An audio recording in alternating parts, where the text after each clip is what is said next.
y para las llaves ajustables. ¿Por qué?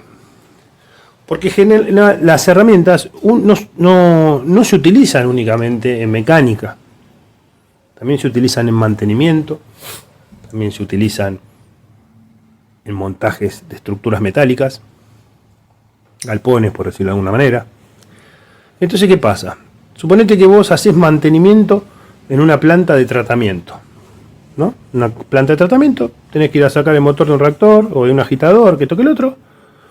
Le querés dar con todo a la llave, porque no te entra una manija de fuerza o lo que sea, te querés posicionar del lado de la estría y se te zafa la estría. Te rompes la mano contra la pared, contra el coso, te lastimaste, ¿no? Y ha pasado con herramientas buenas que automáticamente o se partían atrás, o se barría la estría, o zafaba de la estría. A mí me pasó hace muchos años, tenía 16 años. Y habíamos ido a comprar a Lisi, habíamos comprado un par de Baco y unas marcas ACE. Bueno, el señor que hacía mantenimiento en ese momento tenía que desarmar un reactor. Bueno, usó la llave de 19 o de 22, no me acuerdo, y la marca ACE. Se le barrió en todos los dientes, se golpeó la mano contra el reactor, le quedó la mano hinchada, tuvo que ir al médico, que esto que lo otro, no pudo trabajar por un montón de días, por no tener una herramienta acorde, y encima ACE no era mala, pero bueno, falló, se barrió, se lastimó. Lo mismo pasa si vos estás montando un techo. Hay varias piezas que se colocan con bulones con cabeza de 3/4. Y no lleva uno, lleva más de 300, 400 bulones. De un lado utilizás una llave combinada y del otro lado la atornilladora de impacto. Y le das hasta que quede agarrado. Después, en algunos casos se torquea, vean con un torquímetro, lo miden y demás. Pero esa es una aplicación también, aparte de la mecánica.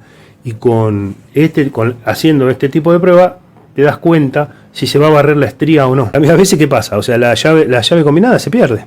Porque a veces tenés tuerca 24, tuerca de 19. Bueno, usan la llave ajustable. Y con la llave ajustable pasa lo mismo. Si la llave no es buena, se abre solo el gusano. Y se marca toda la mordaza y se te arruina. Bueno, entonces es una manera de probar una aplicación.